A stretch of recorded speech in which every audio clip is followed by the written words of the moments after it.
Yes, hello from Helsinki, from Finland, to this webinar, REACH Law webinar on EU REACH priorities and revision activities for 2023.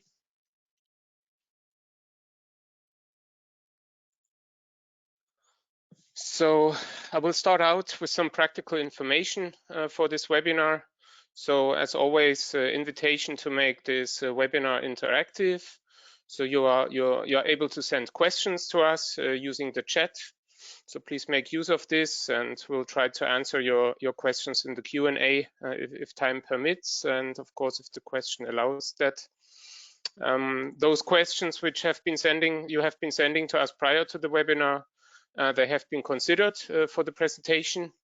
And if you think they are not yet sufficiently answered, then please just let us or me know. And so a recording of this webinar will be made available afterwards to all attendees, and there will be a YouTube recording available. And we would appreciate any kind of feedback that you may have concerning this presentation.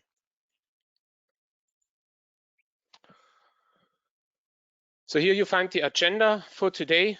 So the webinar is about to last like 60 minutes. And I'll start as usual with some outline of REACH Law, our company activities.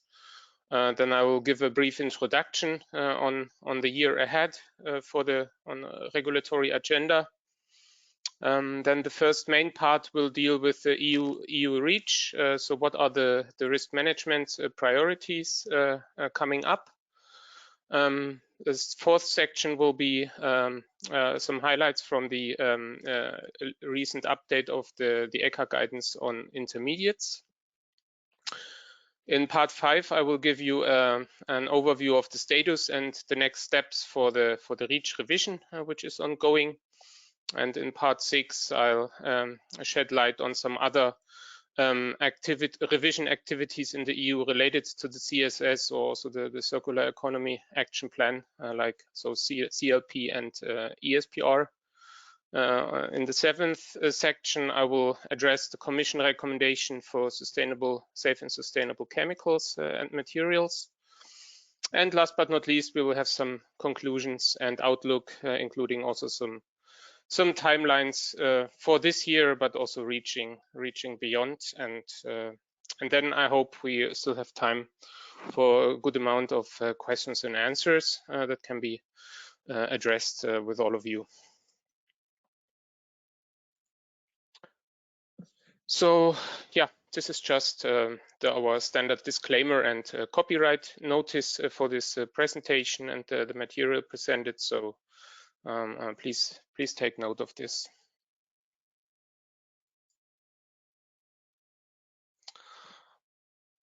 About REACH Law in brief. So we are a service provider established in Helsinki, Finland in 2006. So we are headquartered here up north in Europe, and we meanwhile we have also offices in Belgium, the UK, Turkey, and India. We are essentially a multidisciplinary team. I am myself a lawyer, but of course we have other specialists, technical experts, chemists, business specialists to be able to serve our customers on those complex chemical regulations. We serve various industries along the value chain of chemicals and products. It goes down all the way to the final customers. And in addition, we are also supporting public agencies, which are those which are relying on industrial production activities, such as the European Space Agency.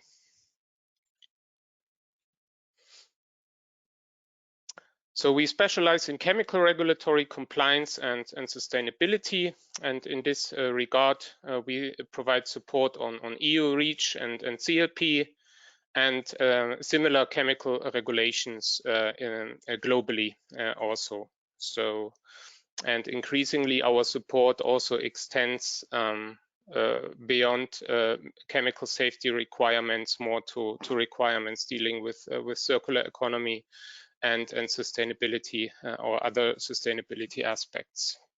So some recent examples include our services we provide on skip notification under the Waste Framework Directive, and also now upcoming the Eco Design for Sustainable Products Regulation, ESPR, which we do follow very closely for our clients.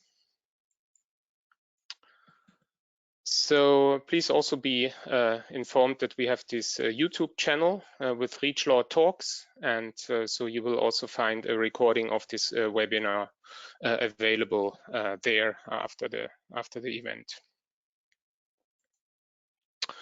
Okay, so let's go into the contents. Introduction, a busy year ahead. So what we can see is that already the turn of this year, 22-23, has been unusually active. So there have been, for example, several European Commission deliverables published, and also REACH restriction activities at ECHA are ongoing, which are requiring industry review and probably industry input in many cases. So one aspect of my presentation is, of course, the implementation of the EU REACH regulation as it currently stands.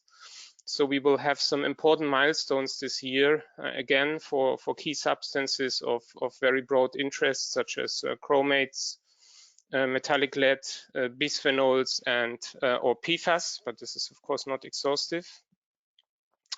And in addition to that, we have a number of revision activities in relation to EU chemicals legislation. Of course, importantly, the EU REACH revision, and here the ball is currently with the European Commission to prepare the REACH revision proposal.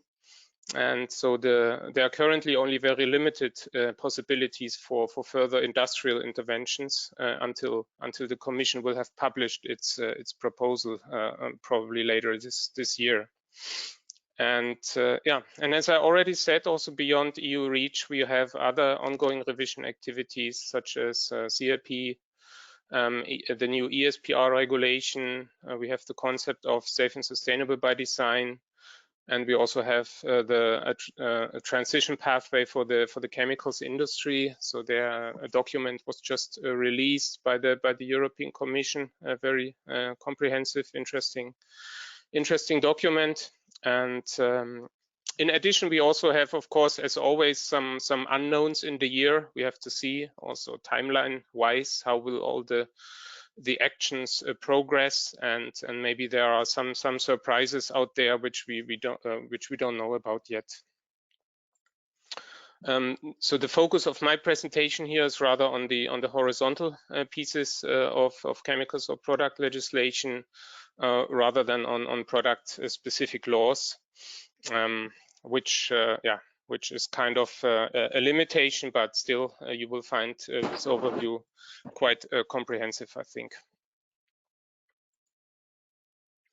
Okay, so let's start first on EU REACH and what are the risk management priorities for the year ahead for the REACH regulation as we know it. So this is our overview of all the REACH processes at a glance. So as you know, companies doing business in the EU are advised to monitor the continuous REACH implementation, comprising the different processes REACH is composed of. And so the overview you see here also includes the number of substances which are currently regulated in the different processes and lists. And what can be highlighted is the most frequently changing lists, which are the list of registered substances, which is basically determined by industry registrations. Then there is the list of substances subject to an assessment of regulatory needs, so ARN. So this is basically driven by ECHA in collaboration with member states and the European Commission. And last but not least, we also have the SVHC candidate list, which has just been updated again and is now including 479 SVHCs and 233 entries. So these are just to highlight the lists that are changing most frequently. Okay, and as I just mentioned, there has been a candidate list update already, like or another candidate list update like two weeks ago on January 17th, adding 9 substances to the list. And just to remind, the candidate list is triggering certain information obligations, especially REACH Article 33 communication, and also skip reporting when the SVHC is present above 0.1% weight by weight in articles supplied. And of course, those entries on the candidate list also mean that the substance is a possible candidate for a future authorization requirement under REACH, and yeah, even not strictly legally required as a precursor, candidate list substances are also relevant for restrictions to be imposed subsequently. Okay, and if we now look at the first group of substances that will face some dedicated action this year, we have the chromates. So especially chromium trioxide, so you know they are in the REACH authorization process. In this regard, the Commission has already previously granted many authorizations for other uses, but not including functional chrome plating with decorative character. So in those cases where the Commission has granted authorizations, this means there is a compliance requirement. And so that means also that these authorization decisions enabled also the national enforcement authorities to start enforcing the authorization requirement on chromates. And here a dedicated REACH Enforce project was conducted in the EU, which was coordinated by the ECHA forum. And so we are waiting for the results of this project to be published by ECHA. There is some delay, as it seems. Of course, as far as upstream authorizations by chemical suppliers are concerned, which is a very relevant case for chromates, we have the duty for downstream users relying on them to submit REACH Article 66 notifications to ECHA. And this may also include reporting on regular reporting on exposure measurements. So it's always an important action for those upstream authorizations.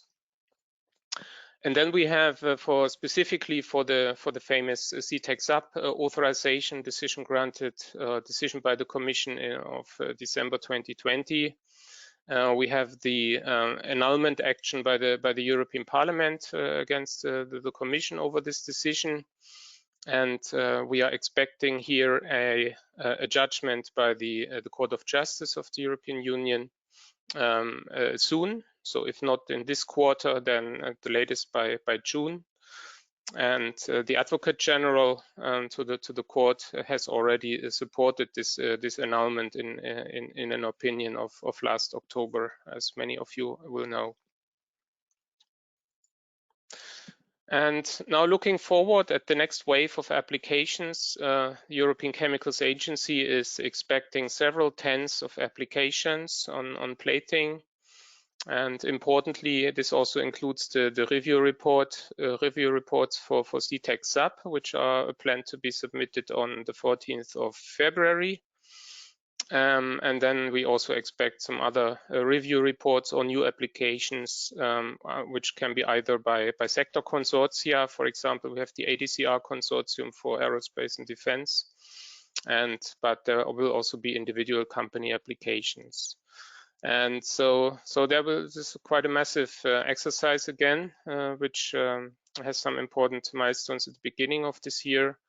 And the ECHA is now holding a group teleconference session for those applications for authorization for chromates, which is expected to take place on the 15th of February for applicants and also other interested parties. So if you're interested in attending this session, I guess you can still sign up by today. I think today is the deadline.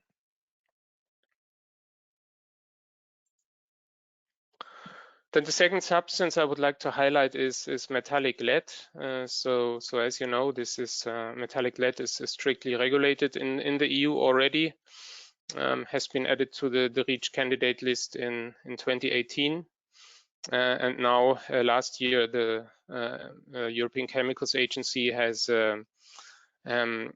published its intention to place lead metal also on its next recommendation for substances to be included in the authorization list. In addition, we also have an ongoing revision of the occupational exposure limit for lead and its compounds. We are waiting for the Commission proposal here. And we also have some specific REACH restriction activities for lead metal. So there's a lot ongoing, but probably the most important question currently is whether lead metal will be finally recommended by ECHA for Annex 14. And here we will have an important meeting next week at the ECHA Member State Committee where they will decide on their opinion of whether they would support, of whether the member states would support the ECHA recommendation to include lead in Annex 14. So this ECHA recommendation will then be due by April this year, and then will be sent to the European Commission together with other substances which may be recommended. And but just for you to be aware that many steps are still ahead for lead metal to ever enter Annex 14, the authorization list. So it is not yet clear at all that this is going to happen. Many say it is never going to happen. And so we have no REACH authorization requirement for lead today, nor is that decided, which is with the Commission eventually. But of course, given all the regulatory activities that are ongoing, we can see that the substitution pressure is increasing a lot.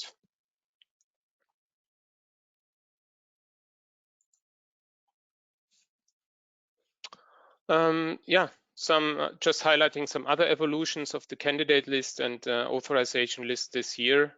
So the next candidate list update we expect for the middle of 2023, as usual, probably in June. As I already mentioned, the ECHA 11th Annex 14 recommendation, including probably 8 substances and lead metal, is expected by April this year. And then what we don't know about at the moment are the Commission activities with view to the next update of the authorization list. So mainly the Commission here should address the 10th ECHA recommendation of April 2021, which recommended where ECHA recommended 7 substances. So we'll see what the Commission is doing about them during this year.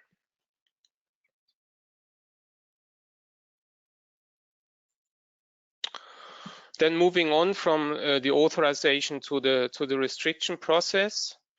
So here we have a key document that was published by the European Commission last April, which is the restrictions roadmap.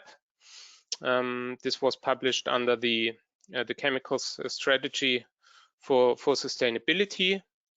And it basically serves this roadmap serves as a planning tool for the authorities, basically on the restrictions which are planned and prepared or should be progressed now during the time until the REACH reform will come into force. So in this roadmap you find basically a list of substances which the authorities would like to restrict under REACH, and these restrictions are to follow a grouping approach, in order to be able to capture a broader range of substances and also reduce to some extent authority resources. But of course, this is also a big concern to the industry, because broad scope restrictions also increase the risks of non-compliance and obsolescence. But anyway, this is the approach chosen, and so we are looking at this roadmap, which gives a good some visibility of what's coming up in the next, say, 5 years. And I want to highlight now 2 important cases ongoing on new restriction cases.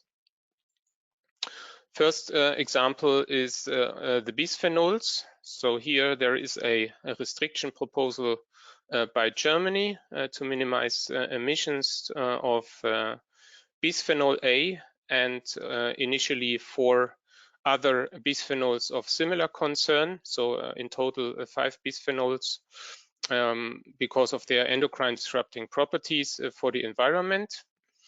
So so basically, you can see here Germany is proposing this grouping approach, especially to prevent regrettable substitution. It's good to highlight that the proposal does not include a complete ban, but rather strict concentration limits for those bisphenols which are placed on the market in mixtures and articles. And what is also interesting is a fast-track extension mechanism for future bisphenols of similar concern, which may be identified as endocrine disruptors in the future. So that mechanism in the restriction would allow to quickly add additional substances to the restriction in the future without having to go through the full ECHA process. So currently we have an ECHA public consultation on the German restriction proposal ongoing. It started in, I think, right before Christmas. And now it's ongoing until the 22nd of June this year. And then the restriction adoption would be expected by next year, 2024. And then, given there will be transition periods, a compliance requirement could be in force from 2025. Then the next example case, which is of course an important one too, is the PFAS universal restriction. So you know, PFAS substances are the so-called forever chemicals. Due to their persistence in the environment. Some of the PFAS substances also have additional hazard categories. So PFAS restriction is a key action under the chemical strategy for sustainability of the Commission. And so a very broad scope restriction is intended, allowing derogations only where continued use is deemed essential. And here, the Chemicals Agency has now received on the 13th of January the Universal PFAS restriction proposal from 5 member states, including Denmark, Germany, the Netherlands, Norway, and Sweden. And yes, and now we are waiting for this proposal to be published, or the draft of it. So this is expected to happen on next week, on the 7th of February. And then following that, we expect the ECHA public consultation on the restriction proposal to start on the 22nd of March. And then there will also be another ECHA online information session for stakeholders in the beginning of April. So yeah. Going through all this restriction process will take some time. So the adoption of this restriction could be expected by 2025, and also the PFAS restriction would be subject to some transition periods. So this initiative now with the universal PFAS restriction, just to remind, is of course not the first.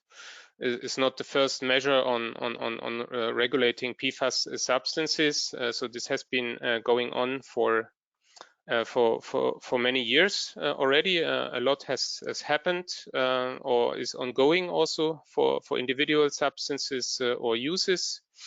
For example, now PFAS in firefighting foams restriction is ongoing at ECHA. Some PFAS substances are also included in the SVHC candidate list, but not so many, as you can see from the table here. And what should also be taken into consideration on PFAS is the global dimension. So basically, we have here also the additional activities under the International Stockholm Convention to ban certain PFAS substances. This Stockholm Convention is implemented in the EU through the POPs regulation on persistent organic pollutants. And so sometimes this POPs regulation overrides the risk management activities under REACH.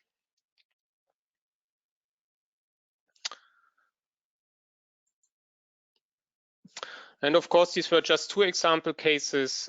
Depending on your industry and on your products, other restrictions may also be, and other new restrictions may also be relevant for you to look out for and to provide input to ECHA in the restriction process. I just mentioned here the ongoing process for medium chain chlorinated paraffins. So there is here an ECHA public consultation open until the 22nd of March. Then we have another case for lead and its compounds in outdoor shooting and fishing. And then also further down the line, there is already like a microplastics restriction proposed by the Commission. Pending adoption, and then we have another restriction case for the 3 cyclosiloxanes, D4 to D6. So that's just to highlight to you some important restrictions that are still in the pipeline for adoption.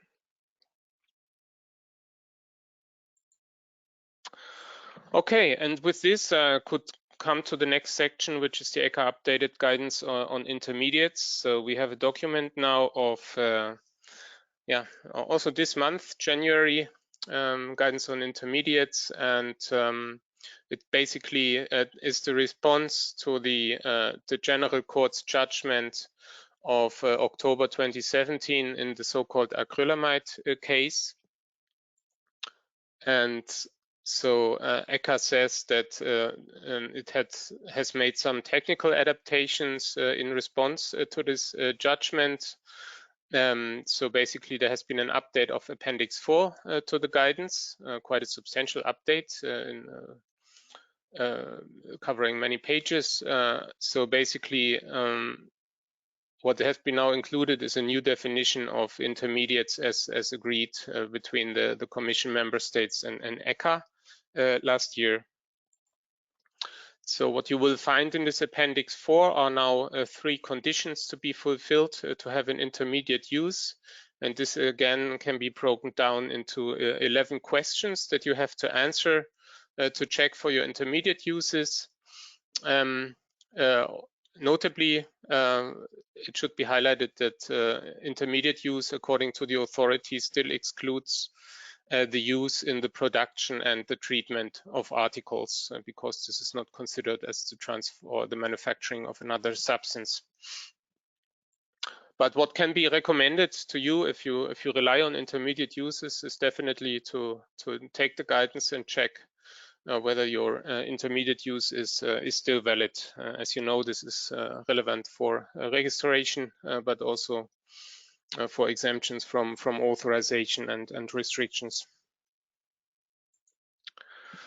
Also interesting to know is that the European Commission is planning to clarify the intermediate definition in its REACH revision proposal now. So we will probably get some further elements in the legal text to assess what is considered an intermediate use in the future, and what are the requirements also for exemptions, especially exemption from authorization, which, as you know, at the moment does not depend on strictly controlled conditions to be fulfilled. Okay, and with this we could move on to the REACH reform, REACH 2.0, as they also call it. So just a quick overview on some key likely or possible changes to look out for. So So for manufacturers and importers of chemicals, of course, there will be some extensions to registration requirements. For example, the CSR requirement will be expanded to all the tonnage bands. There will be some new information requirements. Registration of polymers will be introduced, or certain polymers will have a so-called mixture assessment factor. And also electronic formats for safety data sheets are planned. For downstream users of chemicals, there is, for example, the possibility that they will face new reporting obligations to ECHA, for example, in relation to candidate list substances. But the details of this new obligation are still pretty much unclear. So we really have to wait here what's coming up from the Commission in this regard. Now, what is affecting, of course, all the supply chain actors down to the article producers, assemblers, and also end users are those different additional hazard classes now, especially beyond CMR categories, which are now prioritized. So they will mean that a bigger amount of substances can be covered by regulatory risk management, and it will also be quicker if those hazard classes are properly identified. Will be quicker to introduce new measures by the Commission. Of course, the authorization and restriction reform is a big topic, big element of the REACH reform. So we are basically waiting what will be the final outcome of this reform. I will come back to this briefly. And yeah, and we also have to look at all the changes beyond EU REACH, of course, CLP revision, Sustainable Products Initiative. Also there, I will still come back briefly to those ongoing activities. On the authorization and restriction reform, we have, many of you will know this, those three options on the table on how authorization and restriction should be designed in the future. What is clear today is that we will not have the baseline scenario under the REACH reform, but rather one of the options will be implemented or proposed by the European Commission. We still do not have visibility on the preferred option. So which of the three options will be chosen? As said, the baseline option can be excluded, and the Commission stated that based on the stakeholder public consultation in 2022, the option 1 was actually the most positively rated option. So keeping authorizations with clarifications and simplifications, while the option 3, so removing the authorization title from REACH, was the least positively rated. So we have those three options we have to see, and then, but under all the options, we have some things that are going to change as well. So first of all, we have the candidate list. Candidate list is likely to remain, but its role will be modified, even enhanced. Then we have the generic risk management approach, which will be extended to additional hazard classes and professional use. In the meantime, the Commission is also working on a working plan for GRA, as they call it. And this working plan is pending for the generic approach to risk management. Commission wants to look at the interface with the workplace legislation, so that needs to be clarified or should be more clarified. And then we have the big discussion about the new essential use concept to be introduced, basically to allow a quicker phase out of non-essential uses of most harmful chemicals, but also allow a more streamlined granting of essential uses in the future. And here we understand that there's a Commission proposal now scheduled for the second quarter of this year.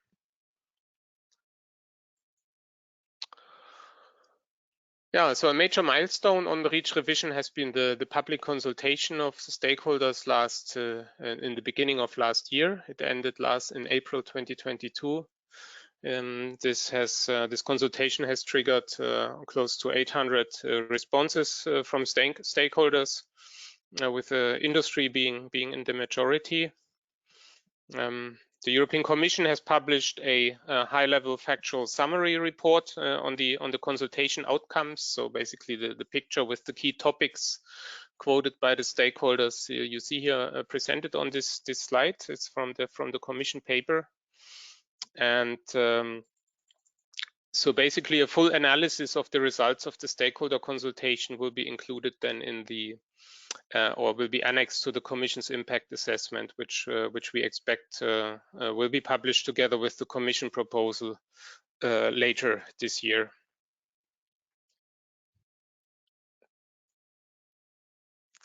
Okay, and here you can see the REACH revision timeline as it currently stands at a glance. So we are already a little bit down the road in this activity. As you recall, the preparatory work on the REACH revision started in 2021. There was the roadmap, Commission roadmap for the REACH revision. Then last year has been very busy with stakeholder consultations and impact assessments, conducting all kinds of studies.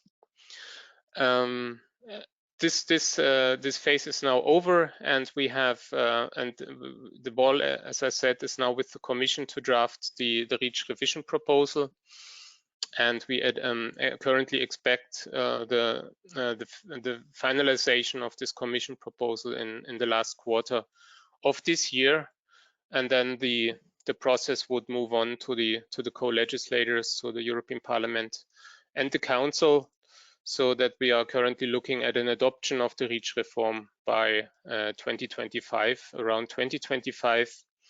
And then we expect there will be some transitional periods until the changes are starting to apply from around 2027. So, but there is, of course, some uncertainties associated with all these timelines. Also considering that there will be the European Parliament elections in 2024. So they may also have an impact on the outcome of this REACH revision.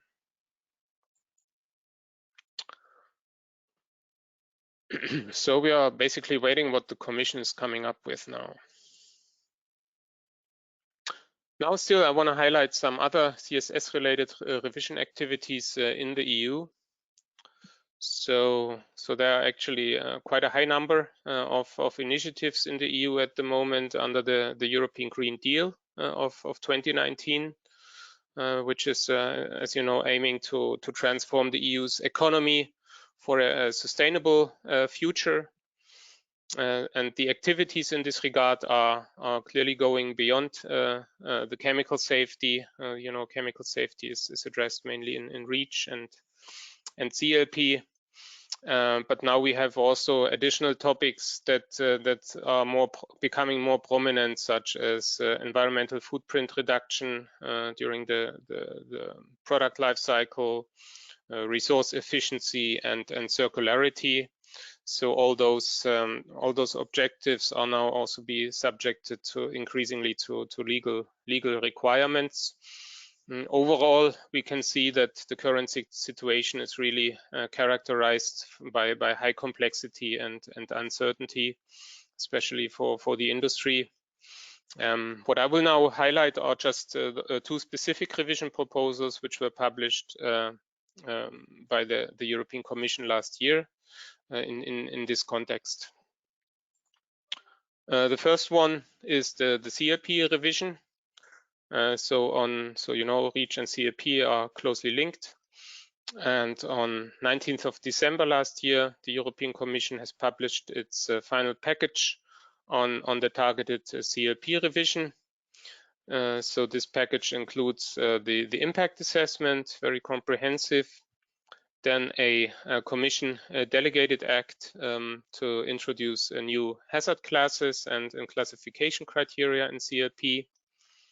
And last but not least, there is the Commission legislative proposal for the CLP revision, including a number of aspects, which is going to the Parliament and the Council for for discussion and adoption. So currently for this CLP revision proposal, we have a stakeholder, a commission call for feedback, which is open on the commission website. The deadline for this consultation is moving a little bit at the moment. As of today, the deadline for the consultation on the proposal is end of March. And other than that, the next steps, we expect the entry into force of this hazard classes delegated act early this year, and while the adoption of the REACH CLP revision then will take more time. So probably, it can only be expected by 2024 at the earliest. The other initiative I still wanted to show you is the eco-design for sustainable products regulation, ESPR. So here we had a commission proposal on March last year. The objective of this initiative is to very broad. Basically, it's to make sustainable products the norm in the EU and boost resource independence of the EU economy. And I'd like to highlight some key elements of this important Commission proposal of last March. So it's basically creating or proposing a framework to improve the environmental sustainability of products. The regulation has a very wide scope. So as you can see from this definition, it would cover or potentially cover any physical good placed on the EU market or put into service, including components. The legally binding eco-design requirements, however, they need to be introduced through Commission delegated acts for specific product groups based on work plans, which are established by the European Commission in consultation with stakeholders. Importantly, we will also have new information requirements for so-called substances of concern. So they have quite a wide definition, which is wider than the definition of substances of very high concern under REACH. And there might also be the possibility to impose so-called circularity-based restrictions, so which are not strictly chemical safety related. An important new instrument will be the EU Digital Product Passport under the ESPR. And here we have already a consortium, the Surpass consortium, which is funded by the EU, the Commission, which is currently working already on some prototypes for some product groups. So this ESPR proposal is now with the European Parliament and the Council, and has been for a while already. And recently, just the ENVI committee at the European Parliament issued a report on the Commission proposal, and it's, I think, quite interesting to read this report because it suggests quite some significant extensions to the Commission proposal. For example, also in relation to social sustainability and due diligence, and also it proposes some new information obligation or additional information obligation even for suppliers of chemicals and articles to enable compliance with eco-design obligations in the future. So under ESPR, the big question is what are the possible product groups to be tackled first? Because you have to understand that ESPR will not apply directly to all the products, but only it will be defined first which products will be regulated or what will be the priority. And here you can basically see an overview of all the product groups that at least the ENVI committee in the European Parliament wants to be tackled between next year and 2027. So you can see this goes quite far. It starts with certain raw materials, then it addresses chemicals, even just chemicals as a term are mentioned as a product group, so very wide. And then a number of finished products, such as textiles, furniture, and electronics. So in terms of next steps here, we are still waiting for the Commission to start its public consultation promised for end of last year on the products to be selected under its first ESPR working plan. So we'll see when this consultation is going to start. Then a final initiative I still wanted to mention to you is the Commission recommendation for safe and sustainable chemicals. So this recommendation was published on the 8th of December last year, and it proposes establishing a European assessment framework for safe and sustainable by design chemicals and materials. So this is basically designed as a guidance for member states, scientists and industry on the design of chemicals, materials, and the assessment of safety and the sustainability throughout their entire life cycle. And also it's good to see the link there, how that substances of very high concern and other substances of concern, that they are to be considered in the first step actually of the safety and sustainability assessment proposed in this recommendation. So basically the hazard and safety aspect has a key role also in this for this safe and sustainable by design framework. So now what follows after this Commission recommendation is a two-year testing period with a so-called voluntary reporting mechanism, and the results from this. So industry will also be asked to contribute to this reporting, and the results of this will then feed into the revision and the definition of safe and sustainable by design criteria from which is expected then from 2025 onwards. Okay, so much about the details for the year, and to move on to some conclusions. So here you can find an overview of the regulatory calendar for this year with a summary of the key dates. I do not want to go through all the dates again. Most of them you have heard during my talk. You can go back also in the YouTube recording. What can be maybe still mentioned here is the Caracal meetings that are planned, which are always key milestones to track also the regulatory progress and the status on the various initiatives and also revision proposals. Other than that, we will have a lot of activity by the Commission to elaborate the REACH revision proposal, and in the Parliament and the Council on the revision proposals which are already in the co-legislative process, such as CLP and eco design for sustainable products. I also would like to recall still the chemical universe mapping by ECHA as something which is reaching beyond 2023. So you know that ECHA basically has started to assign all the registered substances to one of a defined regulatory pool to basically give more visibility also to stakeholders on which substances are already being regulated properly, which substances do not require further risk management at the moment, but also to see which substances still need further data to be generated to decide on risk management measures. So the ECHA target is to assess all registered substances by 2027. So you see that from the big gray bubbles that a high number of substances is not yet assigned to any pool.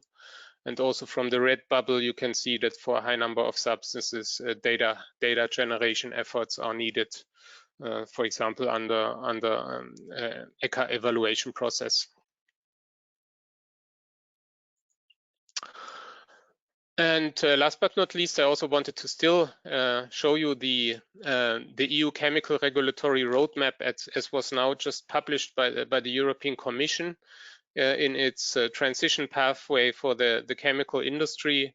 So basically, it really maps all the ongoing activities under the under the Green Deal, and shows a little bit in the timeline reaching to 2030 and beyond towards 2050, which really increases quite well the visibility on where, as of now, the Commission is seeing the adoption and implementation of certain key regulatory proposals. So, for example, here on this slide, you see all the actions that are related, or legislative actions that are related to the chemical strategy for sustainability. And then here on the continuation slide here, you see some other ongoing activities, including also ESPR, including a timeline for ESPR, and some other topics, Fit for 55 package and so on. So this report I can really recommend you to look at, European Commission transition pathway for the chemical industry. Not only of interest for the chemical industry. Yeah, what can I summarize? Key actions for companies. I mean, as you see, the picture is pretty comprehensive. It's complex. You have a number of actions which address not only compliance, but also earlier in the process. You have to see how certain initiatives impact your products. You have to monitor the evolutions at ECHA and at the other authorities. So this is an ongoing process. Advocacy is an important action also for industry to make their case in relation to specific substances or regulations as a whole. And yeah, and sustainability strategy is of course something that is becoming more and more important. Many companies have started already to look broader at the broader sustainability of their activities, and this is now increasingly becoming also regulated as proposed by the European Commission. Just a final slide on our services. So we provide quite a comprehensive set of different services to companies to comply with regulations such as EU REACH and related, but also to help in the stages before actually a compliance requirement occurs. We are also doing a lot of awareness raising, also this part of this webinar. And we can help you also, like, for example, with impact assessments and monitoring of all the topics that are currently ongoing, and including what I presented to you today. So, and with this, I'm through for my part. It's 53, and there is some questions, some time for questions and answers. So let me take a sip of water, and then I will look at the questions and what I can possibly answer.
Okay, well, I could start going through some questions that I have received from you.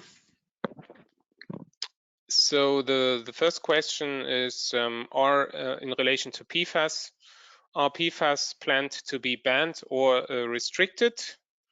So yeah, we will definitely see next week what the PFAS restriction proposal is going to look like. But of course, it will not be an outright ban of all PFAS, but it will be tailored, and it will be subject to derogations and transition periods. And especially, we should keep in mind the idea that that it is the intention also that essential uses should still be allowed, also as yeah, if the restriction applies otherwise. So it's not a complete ban, of course, but it will be, I think, quite a complex restriction.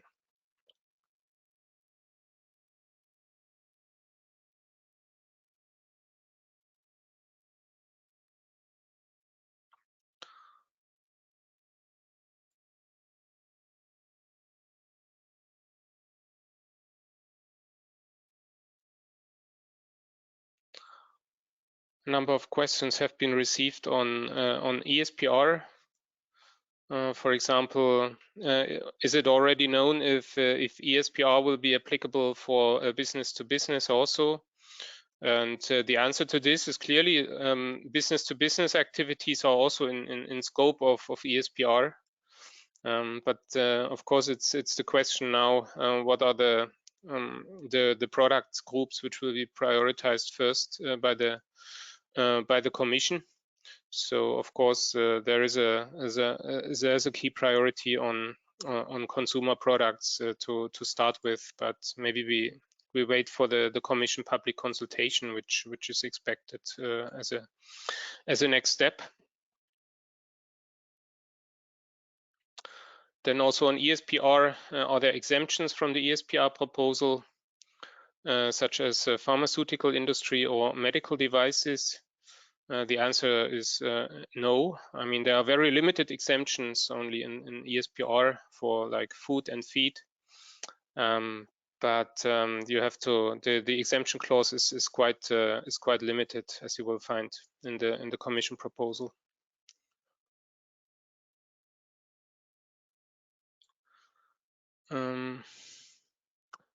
Next question: what would be your recommendation for industry regarding the ESPR? Is there any action to be taken now? Yeah, well, I think what you can do for sure is to familiarize yourself with the Commission proposal and the requirements it intends to impose, or even the ESPR is more like a toolbox, but you should be really looking what are the possible tools.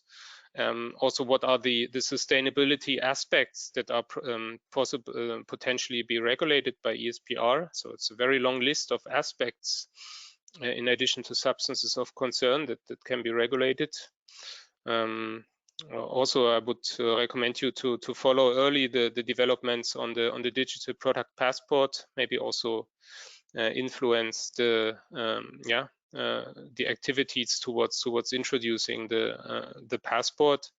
So I think it's really a good time to become familiar with ESPR and start assessing the possible impact for your products and what it can mean, even if your specific product group should not be immediately targeted by the Commission.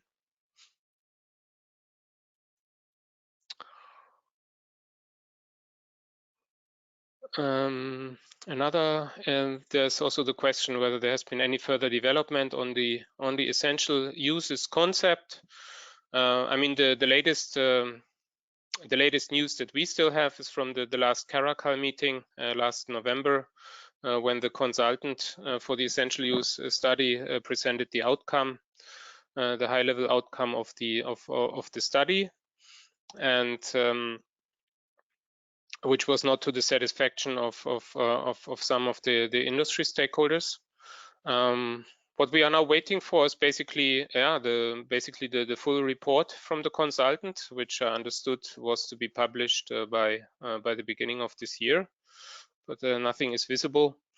And then, as I mentioned in the slides, we're expecting a commission proposal in the spring on the essential use criteria, but nothing specific is known at the moment.